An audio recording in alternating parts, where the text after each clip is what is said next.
Binuo po ng Pangulong Ferdinand Marcos Jr. na Independent Commission for Infrastructure at Department of Public Works and Highways nagpulong po ngayong araw. Nagsagawa rin ng kauna-unahang inspeksyon sa mga ghost project ang ICI sa Quezon City. Kaugnay niyan, kuha po tayo ng buong detalye sa pag-uulat ni Bombo Isa Cotoner. Nagpulong ngayong araw ang lahat ng miyembro ng Independent Commission on Infrastructure na sina Chairperson Retired Justice Andres Reyes, dating Department of Public Works and Highways Secretary Rogelio Singson, Rosana Fajardo at Special Advisor na si Baguio City Mayor Benjamin Magalong.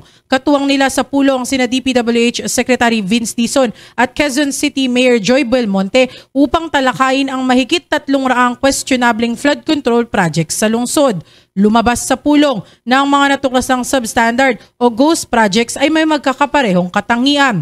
Ayon kay ICI Chairperson Reyes, malinaw na ito ay indikasyon ng isang modus sa mga maanomalyang proyekto. Batay sa mga naunang inspeksyon ni Dizon at sa ipinasang dokumento ni Mayor Belmonte na pag-alamang walang kaukulang plano, walang koordinasyon sa lokal na pamahalaan at hindi kumuha ng building permit ang mga nasabing proyekto. Kaugnay niyan, pakinggan natin ang pahayag ni DPWH Secretary Vince Dizon. Kaya po yung patterns pareho. Ganun din, walang mga plano, walang ni haniho sa local government. Hindi kumuha ng building permit, kamukha Mindoro, kamukha din yung sa Bulacan.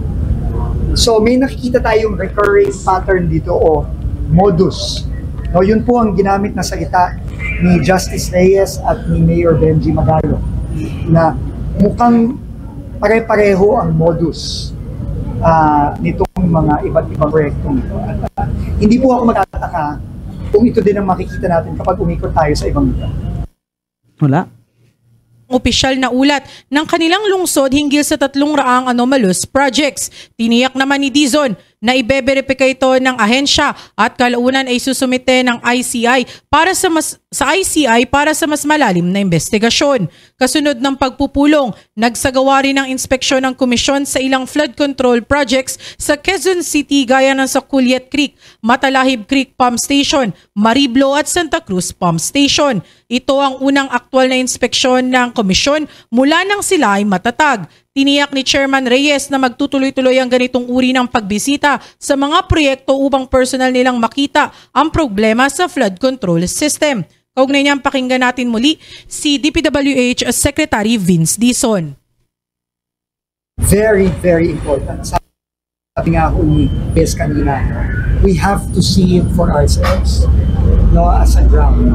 Kaya samantala, magkasamang nagsumite ng karagdagang fraud audit report sa Office of the Ombudsman ngayong araw, sina DPWH Secretary Dizon at Commission on Audit Chairperson Gamaliel Cordoba. Ang ulat ay kaugnay ng umano'y irregularidad sa flood control projects sa Bulacan. Batay sa ulat ng Commission on Audit, 4 na umano'y ghost projects ang natukoy sa probinsya na kinasasangkutan ng Wawaw Builders at Top Notch Catalyst Builders Incorporated o One Frame Construction Incorporated. Dagdag pa ng COA, isa sa ilalim pa sa masusing pagsusuri ang mga proyektong ito upang matukoy ang lawak ng paglabag at ang mga dapat managot. Kaugnay niya ang pakinggan natin muli si DPWH Secretary Vince Dizon. Pareho po ito nung unang ginawa namin nung last Monday. Referral lang po Pero po importante din po ito kasi tuloy-tuloy ang ating proseso. At yung dokumento na isasubmit namin jointly ng COA sa Ombudsman ay isu namin sa ICI.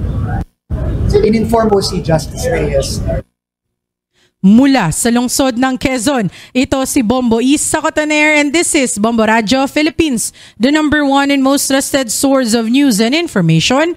Basta Radio Bombo! For the most trusted source of news and information, visit our website at www.bomboradio.com. Follow us on Bombo Radio mobile app, Facebook, YouTube, TikTok, and X, formerly Twitter. Like, share, and stay connected. Anytime, anywhere.